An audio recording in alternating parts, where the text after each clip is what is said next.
Breaking news, breaking news. Bryan Kohberger accepts plea deal. Shout out to CNN.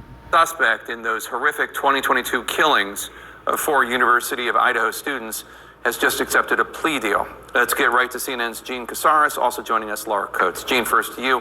What are we learning about the plea deal? How did it come about? Well, what we're learning, the Idaho Statements is getting this, citing letters that were sent to the family members, and what is being reported by them is that a plea deal was reached in this death penalty case.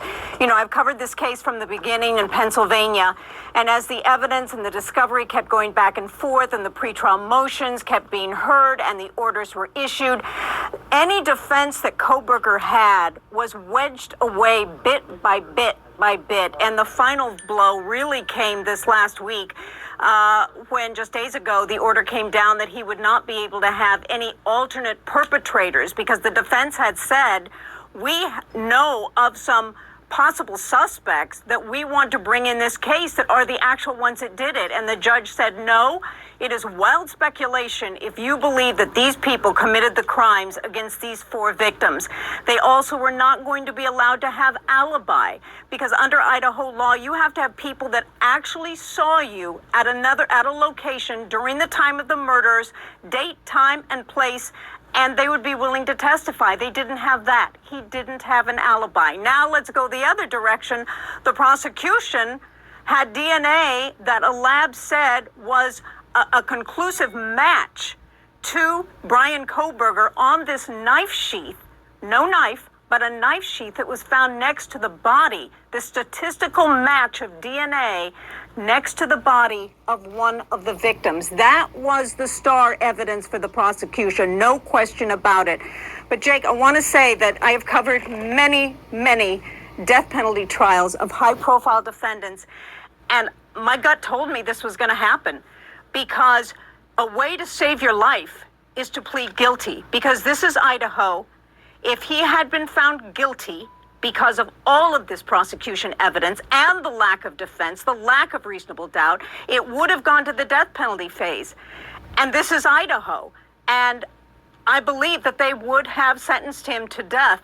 Yeah. And I did some digital pieces recently about all the high-profile defendants that did have deals. BTK, the serial killer out of Wichita, Kansas, he copped a plea deal. But there will be a sentencing hearing, Jake, and it will be big. And if they do what they've done in other high-profile cases, it will be a mini trial, because the community of Moscow is going to want to know why he did it. And now we don't have to say he's innocent until proven guilty, because per the Idaho Statements, he is agreeing to plead guilty. Mm-hmm. And the community deserves to know why, because there's no motive here, no motive. And in pretrial hearings, I heard that he did not have any direct connection to any of the victims. So, Laura, Jean just explained why it would be that the defendant might agree to such a plea deal to save his life. Are you surprised, given what Jean just laid out in terms of the evidence against him and also the law in Idaho that doesn't sound like it's very hospitable to presenting any sort of defense? Are you surprised that the state would go along with the plea deal? Well, I have to tell you, there's always the uncertainty of a conviction, even in spite of the overwhelming evidence that Jean has been meticulously following. And of course, this defendant had no more road. He had no alibi defense that was possible. He couldn't call anyone to support it. He had no alternate perpetrators. In fact, the people that he named as potential suspects had submitted their own DNA and the like, and had been, essentially excluded from this case. You have him without any other recourse, and it's such an ironic statement that somebody who will plead guilty to murder is very concerned about saving his own life. There's an irony in, of course, that.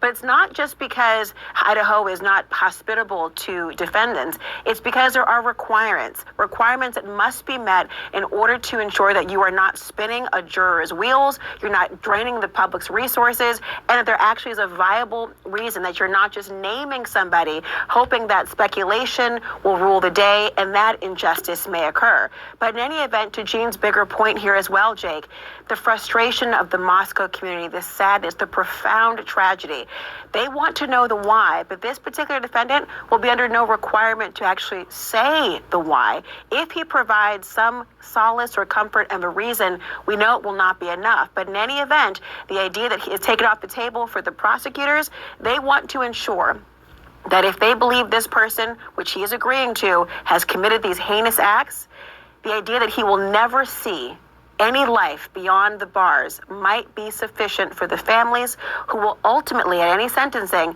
have their day in court to talk about the impact on their lives and others that somebody who's pled guilty to these heinous crimes has had. It will be taken into account, but 4 consecutive life sentences possible here. He is never getting out. A plea removes his right to appeal. This is over for him. And Gene, CNN can now independently confirm this plea deal. And I just want to take a second to note the names of the victims in this case. Madison Muggan, Kaylee Gonclaves, Zaina Kernodle, Ethan Chapin. These murders were in 2022. You've closely covered how this case has unfolded and the impact on the families. What can you tell us about them? And if I mispronounced any of those names, please feel free to correct me. Of course, Madison Mogan, Kaylee Goncalves, Zaina Kernodle, and Ethan Chapin. And these 4 young lives were just about to begin their adulthood. They were graduating from the University of Idaho, Moscow. And these families wanted justice. They wanted to go to the trial. Mr. Goncalves has said on our air that he was for the death penalty, that he believed that that was just in this case. But you had asked the question about the prosecution. Would they agree with this? The cost factor to this trial was going to be huge. Not only was the trial moved from Moscow to Boise, but the jury is going to be sequestered, at least for part of the trial. You've got to bring in everyone from Moscow. You've got to bring in witnesses. They were going to fly in witnesses from Pennsylvania. And who would bear the cost of this entirety? Moscow, the very small community of Moscow and Latah County. And I think that that is something that everyone, except the victims' families, I don't believe that they would be for this, would be for. But one last thing, the judge in one of the final pretrial hearings looked at the defense and said, I want your paperwork on any final best offer that you receive. I know exactly what he was talking about. I couldn't believe he said it in open court. And that means that this has been going on for potentially a while. And now we are hearing it. But of course, it is days before. It is not after the trial begins or during the jury selection. There is time. But there will be a sentence hearing. Those victim impact statements will be monumental in this case. All right, Laura Coates and Gene Casares, thank you so much.